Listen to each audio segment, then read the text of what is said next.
And welcome back to part 5 of the Chevelle painting. So, here we are. At the end of part 4, we were pretty scared at what we were looking at. You have this kind of zebra car thing going on with the car. And this blocking in period takes a little bit of courage because you're really you're not ignoring what's going on, but you're kind of digging in deep to the base values and overall shapes. And again, when you're left with this, you can get kind of worried. But this next step will kind of tie everything together, add a lot of the soft shadows and fades that will really kind of pull this whole thing together. Having done the blocking in section, it'll make this next section much easier, and I won't have to build up as much paint because I've got a running start on it already. So what I need to do next is kind of mask off everything I'm not going to be working on, which is basically everything but the painted part of the car, the body of the car. So I've been trying to do everything on the video, but I thought I'd save you guys the aggravation of watching me cut this next template out. You saw me do a lot of the cutting on this one, so it just saves a little bit of time for us for things that you may not, you've already seen. So I cut out a template, and now what I have is just the body color exposed. So I want to line this up really carefully, and this just protects the background and the other bits. So what I'm going to use I'm using my new Visionaire setup, and if you're not familiar with Visionaire, I'll put a link in the description. So Visionaire is a company in the UK that makes this modular workstation for artists, and I suppose you could use it for anything. It's amazingly versatile. You can literally build it like an erector set. You can do whatever you want with it. So today is the first day I'm using it. So I have my trusty hammerhead compressor running, which I haven't used in a really long time. And yeah, it's all good. So the point is the station, like my regular work table, has a metal surface on it. So I can use magnets to hold things down. So these neodymium magnets are great they'll get through the ampersand no problem. So this is a thicker ampersand board, and the regular magnets, like the smaller ones like this, they won't work. They'll stick, but they have no grab. So even the airbrush will blow them around. So that's no good. So you need a stronger magnet. So when I say these neodymium magnets are strong, they're really strong. So they work really well. They just go right through the 1/8 inch board right down to the metal. So I'm going to line this up, and all I need is a couple. I don't need to really mask this off because I'm doing a lot of light airbrushing, just shading and things like that. So I don't need a ton of these. I just need enough to kind of keep paint off the areas I don't want. Like I don't want overspray getting on the background here.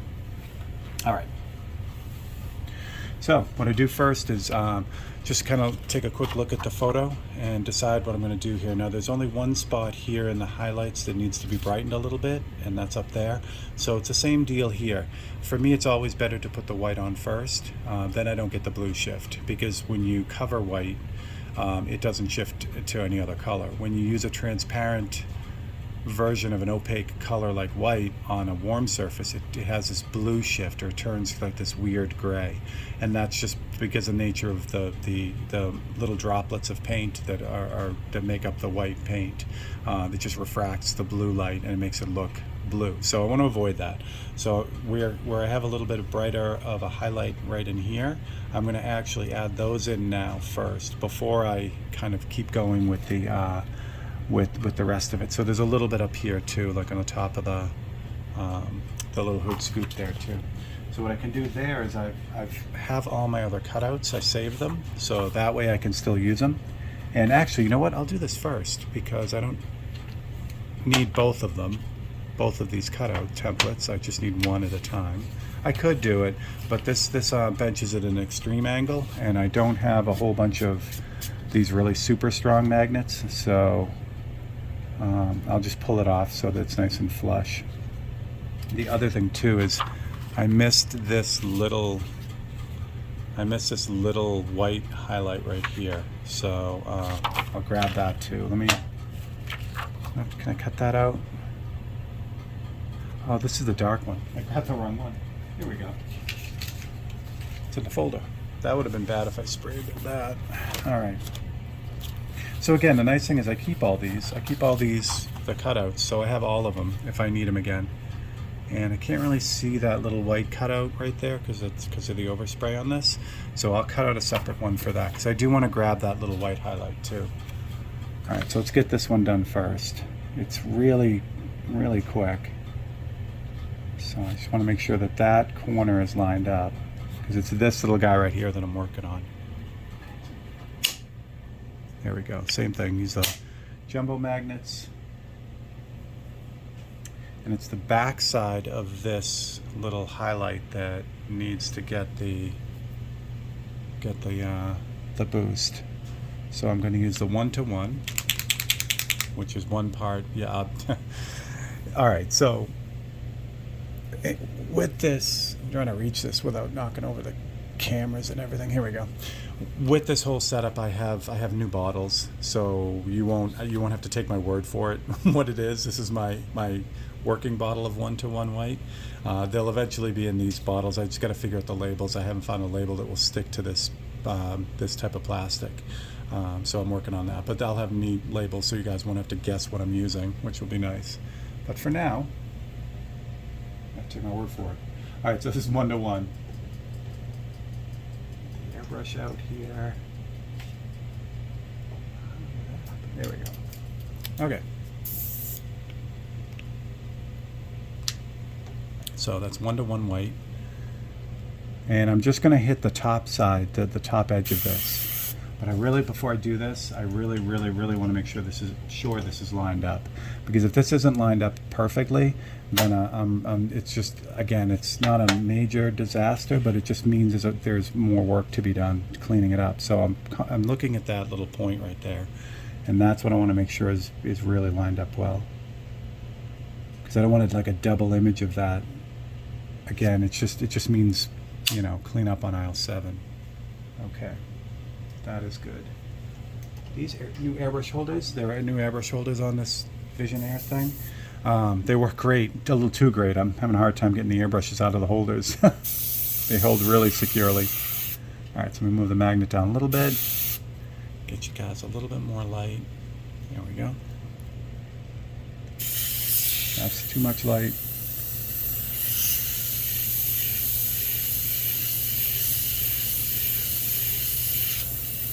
There it is. So I'm just fading it from this point out. And you'll see how much brighter it is from when I blocked it in. There we go. So I'm going to pull this off because I have to cut out the other little white area, but you'll see how much brighter that is. And again, the blocking in part, that came out good. See how much brighter that is now? So that's something I want to do now instead of have to mess with it later. So the other thing I got to do is I got to grab that other little area, which I can just cut out a new template for that. So my hammerhead compressor was built in 1997. You just heard it go off. It was built in 1997. It was a gift from my dad. So I haven't been using it in a long time. And when I went to go use it or set it up here, because I needed a second compressor for this side, it wasn't really working. So it had some, it had a compressor switch problem. And so I contacted Medea, Iwata Medea, who makes it, and they put me in touch with Silent Air, who builds the motor for that compressor. And in no time we had it sorted out, and so my 25-year-old compressor is back up and running and as good as new. So it's insane. It's really cool. All right, so I cut out that little spot. Just going to double check it, make sure it's really what I want, and I'm just going to fade this in.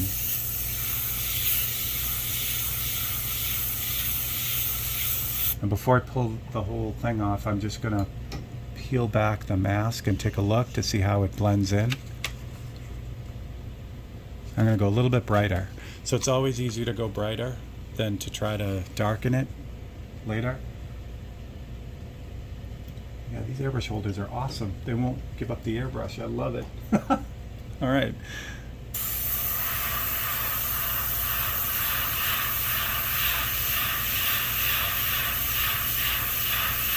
There we go. A couple more shots. That's great. That's perfect. All right, so now all the bright areas are done. So before I go and dump out the white and switch to black to start shading, I'm just going to double check the reference again and look, see if there's anything else that really I need to grab. For instance, it really wouldn't hurt to push the light over in this corner too, since I did that one, even though it's not really, it seems to be brightest here, so the reflection is really bouncing off, you know, this back corner here. But it's going to add a little bit if I kind of push the brightness there as well. So I think that's what I'm going to do. And again, it's really easy because I have all those templates already cut out. I just got to reline them up and hit them again, and that's the beauty of it. Like I said, it's always easier for me to brighten or darken something, you know, if you go too dark, then you have to fix it, you have to lighten it. So it's easy to sneak up on that. Or same thing with light areas. If it's easier to gradually build it up to the total lightness that you want than to try to have to back off it. You know, you've made it too bright, now you have to kind of dull it down. So it's where patience really comes in to play. All right, so I'm not even using the magnets. I'm just going to hold it with my fingers and spray down and just go really lightly over this top edge here.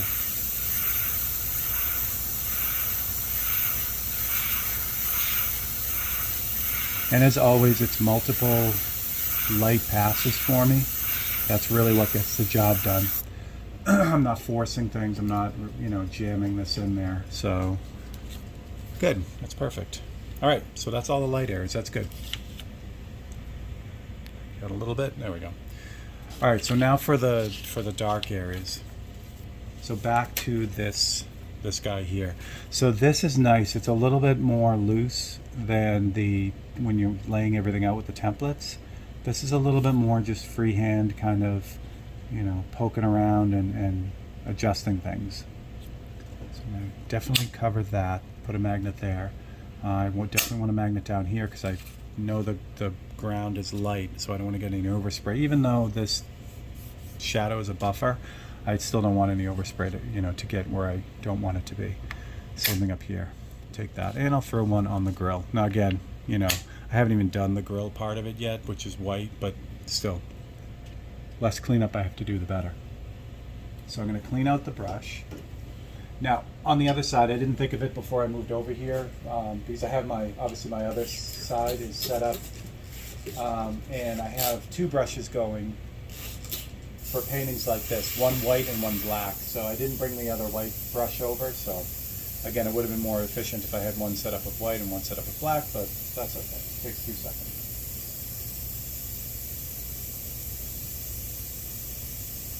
Just clear this out. There we go.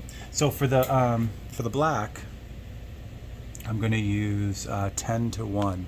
So this is, or 1 to 10 was the way it really should be written. So it's 1 part paint to 10 parts 4011 reducer. So that's, again, it's super, super reduced, but it's still got some build to it. So this will give me a nice amount of control as well as ability to really hit saturation or get it to be black, which is nice. All right, so I'm going to start by warming up. It's always nice. What I'm going to do is I'm going to start, I'll show you the photo, and then I'll show you the way I'm going to kind of attack this thing. So this front corner of the quarter here is dark, and mine is really, really light. I did that because of this light fade that goes across the whole thing. So that's, I think, what I'm going to start with. I'm going to start with this top edge of the car and just start fading. Now what I don't want to do is I don't want to get black on the highlights up here. So I'm going to kind of keep that in mind. Actually, what I can do is, again, I can use other cutouts. So here's this guy. This might work out better too. So I've cut this out and I haven't used it yet. That's all right though. So you get a lesson on repositioning a million templates. There you go. All right, there we go. So again, I definitely don't want any paint sneaking up onto that area. This down here I really don't care too much about, but the background I do. So there we go. All right, perfect. And again, make sure that's lined up before I go and spray paint all over this. And now we're ready to go.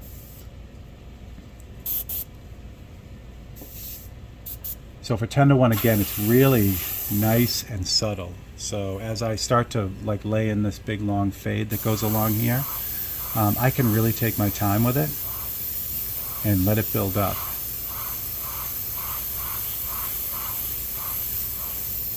So start at the front, and I'm just kind of really lightly just fading it as I go back.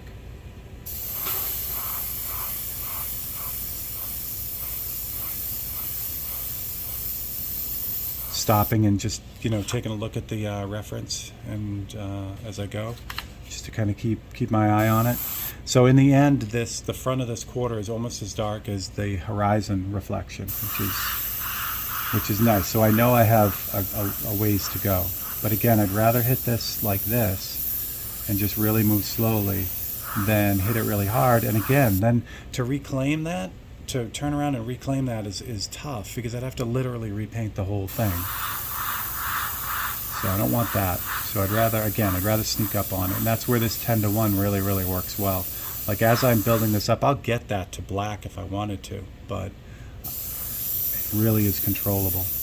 And again, I can't stress it enough. What I'm doing to these paints is way over reducing them. It's not recommended, but you can break the rules if you know them.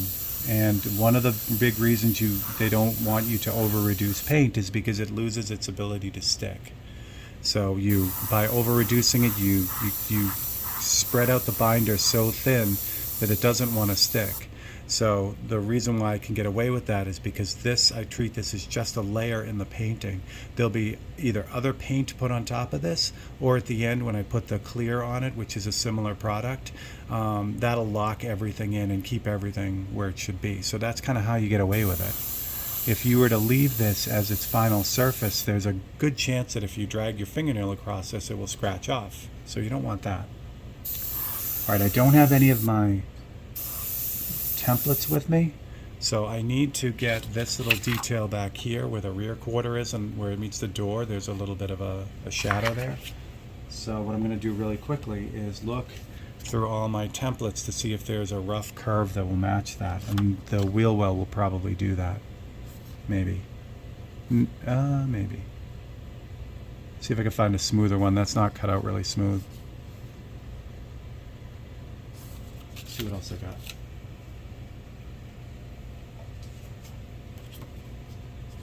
That's a better one right there. So I'll use that one. So I'm going to slide this magnet out just so I can get the template right down on there. I'm going to make sure I'm going to put this in the right spot. It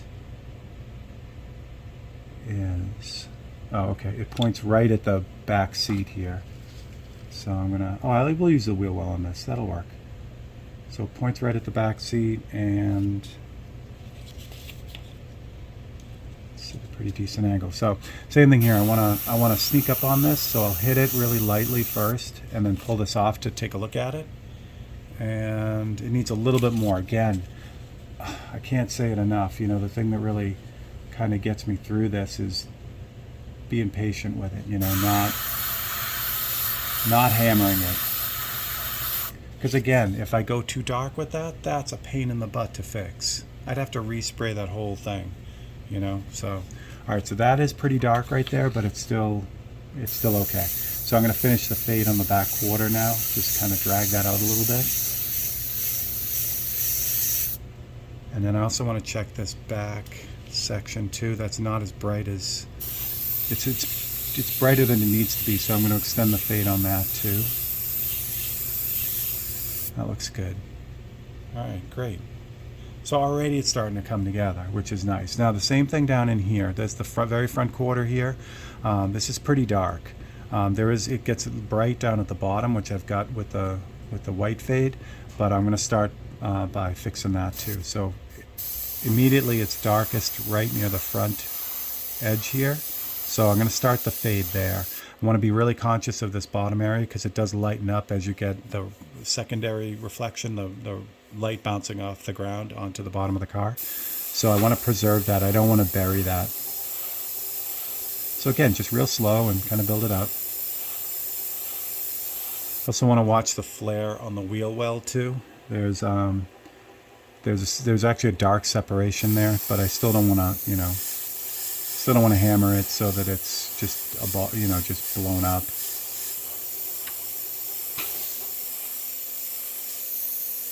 And again, always checking the reference just to make sure I'm in the right ballpark with this. But this front is really, really dark, which is nice.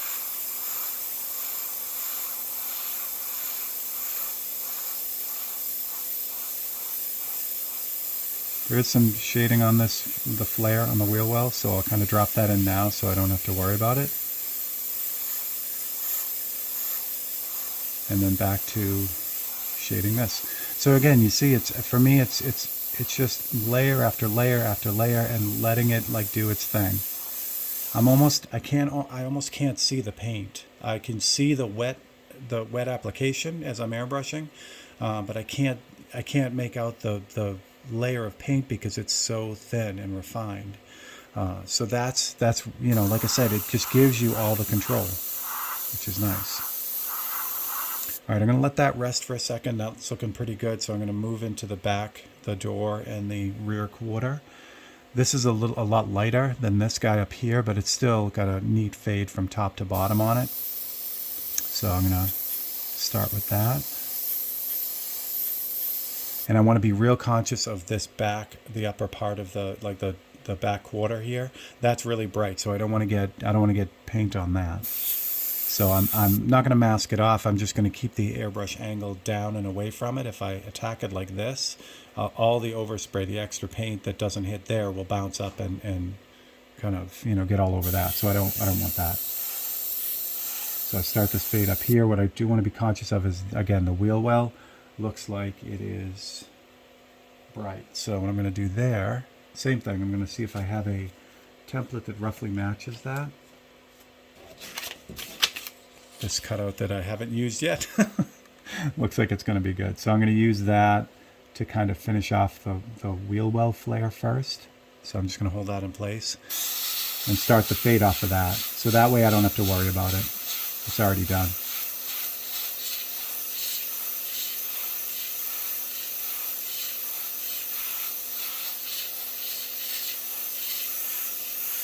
There we go. So now I have the extra part of that wheel well flare, which is nice. It does continue around and then it blends in, but I can do that with the paintbrush later.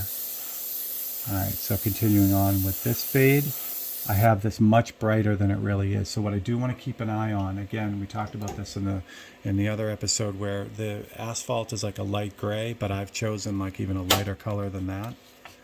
So I want to keep that in mind so I want to keep in mind what's going on here. So I have this fade going through the painting. So it's really dark back here and brightens up. So I want to kind of reflect that. Sorry for the pun. I want to put that in the reflection as well. So the back side will be a little bit darker than the front. The back quarter here, I really like that brightness there, but I'm also tone that down a little bit too. All right. So again, keeping that in mind, this back side is gonna get a little bit more of the fade than the front quarter here. We'll leave this right behind the wheel well is pretty bright. I am definitely gonna have to clean this up, but that's okay. Now the flare on the back wheel is more of a paintbrush thing. And the only reason I know that is because when I look at the reference photo, see how tiny that flare is here? It's just a dark reflection with a light reflection in the middle of it. That doesn't need to be airbrushed. That can easily be paintbrushed in. So I know that, so I don't have to worry about it. The other area I got to be careful of, there's a misalignment in the horizon reflection right here. I got to fix that too. That's pretty easy to do though. But I'll get the main bulk of this fade in first, and then I'll worry about the details after. There we go. And constantly leaning back, making sure we're good. Now there's also a body line that runs through the middle of this too. So I'll get that at the very end, or actually I'm just about there now. Let me take a look at it, see if I am there. Because that body line detail is literally like you just breathe the paint on. So I'm going to lock the template down and take a look to see where I'm at. Yeah, I'm feeling pretty good about that. Okay. So I'll put that body line in now, and that's just a straight line roughly straight that goes across. Actually, it flares out a little bit. You can see it right there in the front and back quarter. So I'm going to cut a template out for this. I'm just going to use this one here. I'm just going to cut out the area that I need.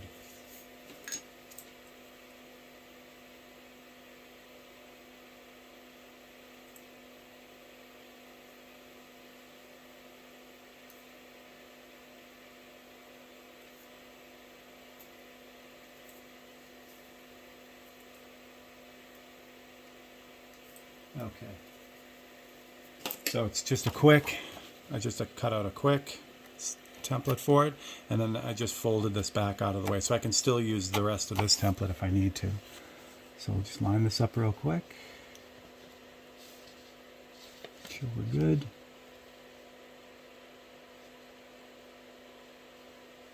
And again, this isn't going to take much. It's just going to take just a tiny breath of paint. So just a little bit. I'm going to put the airbrush aside for a second here, holding this in place because if I need to add more, I'm going to be able to do that. Well, that looks really good. Now it's going to leave that right there. And finally, just going to kind of tie it together by finishing the fade across there. Darken this whole thing up a little bit. Very cool. Now I can fix the back corner here.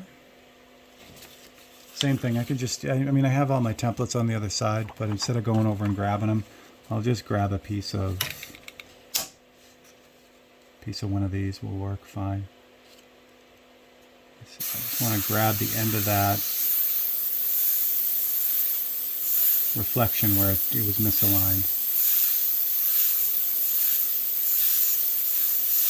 Like that. Perfect. All right, good.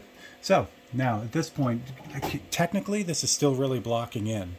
It's because I'm not going to push it to the final ending until I get the whole body done. So what I mean by that is like this horizon reflection will actually get darker. I'm going to run this in again. But I want to make sure that same thing. I want to push everything equally. So what the next step is going to be is to finish up the front of the car, and then I'll be able to do the refinements across the whole thing.